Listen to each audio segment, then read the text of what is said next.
فالبعض بيسأل ليه ما حاولتش تتحد مع عربي فؤاد؟ عربي فؤاد صديقي وصديقي من زمان أنا وأسرتي، وهو اللي من 6 شهور هو اللي بيحاول يقنعني بالنزول، وده مش كلام بيني وبينه، ده كلام في حضور ناس كبيرة وناس لها أسماء كبيرة وكلهم شهدوا هذه الشهادة. هو اللي قعد يكلمني في التليفون، وكل ما يقابلني هنا في البلد في حضور ناس كتير جدا من البلد ديت ومن البلاد المجاورة، من أعيان البلاد ديت حضروا هذه اللقاءات، اللي بيضغط عليا وبيحاول يقنعني بالنزول، لأن أنت الأقدر على خدمة الدايرة والأقدر على صنع تشريعات والأقدر على وعندك الشجاعة. يعني كان عمال يقول لي كلام كتير، بل كمان قال لي ولا يهمك حتى من الدعاية الانتخابية، أنا اللي هكلف الدعاية الانتخابية، ولا يهمك من البلاد، أنا اللي هلف لك البلاد. وكان مقتنع جدا وكان عمال يحاول يقنعني. والكلام ده كان لغايه يوم معين كده بالليل، تاني يوم الصبح قال انا هترشح ضده. وده كان الغريب جدا في الحكايه، حتى هذه اللحظه والله العظيم ما فهمت، والله حتى هذه اللحظه ما فهمتش. بس انا قلت يمكن في حد يعني راح اقنعه ان هو لو نزل هيكتسح الدنيا والدايره صغيره وهتقدر تتحرك فيها احسن وهتقدر تكسب، فطمع.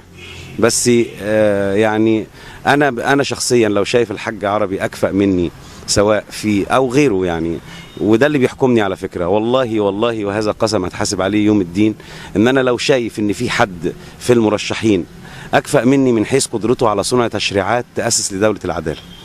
او اجرأ واشجع مني يستطيع ان يقول للحكم، لان طبعا البرلمان هو رقابه وتشريع،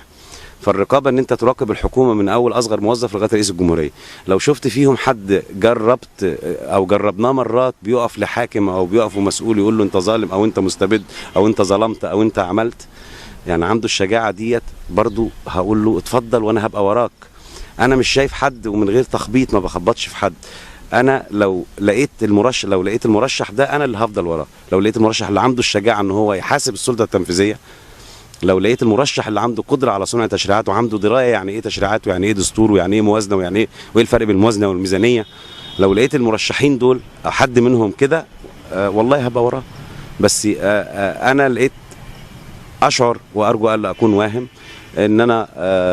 قادر على صنع تشريعات عادله او مشاركه في صنع تشريعات عادله، قادر ان انا اراقب الحكومه. ويعني المشير السيسي او الرئيس السيسي الان مش هو، انا واحد من مؤيديه، الناس عارفه كلها ان انا ايدته، ولكن هل لو استبد بالبلاد والعباد، هل المشير السيسي لو لم يحقق اهداف الثوره ومشي في خط الانقضاض على اهداف الثوره وسحق الفقراء مثلا،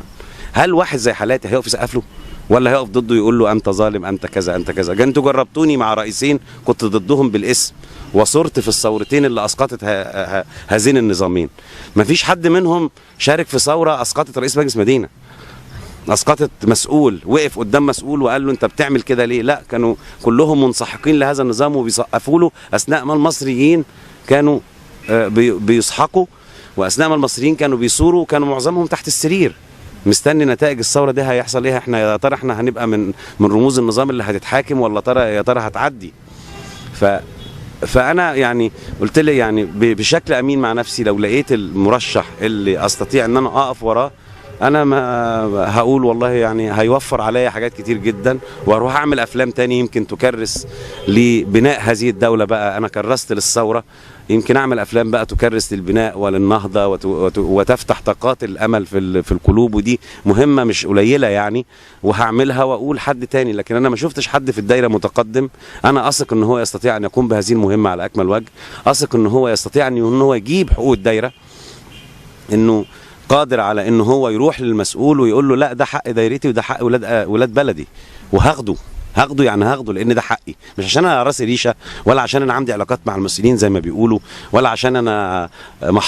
عندي حظيه ولا ما اعرفش ايه الكلام الفارغ اللي هم بيقولوه، لا، عشان انا عارف انا بطالب بحق، وما دام بطالب بحق في ظل نظام عادل،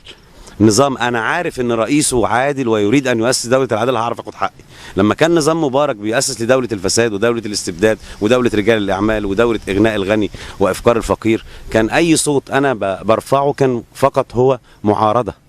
لكن المره دي ما هياش معارضه، المره دي هي